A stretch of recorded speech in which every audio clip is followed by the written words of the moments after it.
brought to you by V-Guard. જૂનાગઢમાં નરસિંહ મહેતા સરોવરના બ્યુટિફિકેશનની કામગીરીમાં બેદરકારીનો મામલો સામે આવ્યો છે। ચાલુ વરસાદમાં શ્રમિકો કામ કરતા હોય તેવી તસવીરો વાયરલ થઈ છે।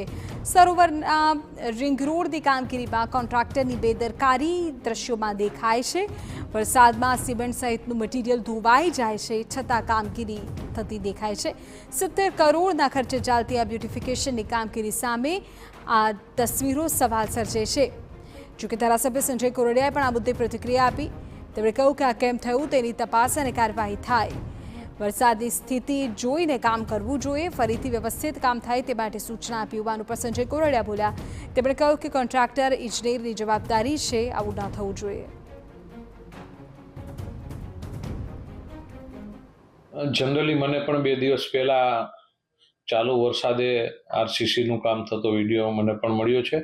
એટલે કમિશનરશ્રીને વાત કરી છે અને એમને સૂચન પણ આપ્યું છે કે આવું કામ વરસાદની અંદર થવું ન જોઈએ અને આ શું કામે થયું છે એમની તપાસ થાય, એમની ઉપર કાર્યવાહી થાય અને બાકીનું જે પણ કામ છે એ વરસાદની સ્થિતિ જોઈ અને કામ કરવું જોઈએ। જે આ કામ થઈ રહ્યું હતું એ કામને ત્યાંથી રિમૂવ કરી અને ફરીથી નવું કામ થાય, કારણ કે એમાં સિમેન્ટ તો ધોવાઈ ગયો હોય આ પરિસ્થિતિની અંદર, તો એ બધું ક્લિયર કરી અને ફરીથી વ્યવસ્થિત ત્યાં કામ થાય એમના માટે જરૂરી સૂચન આપ્યું છે અને ભવિષ્યમાં આવું ક્યારેય ન બને।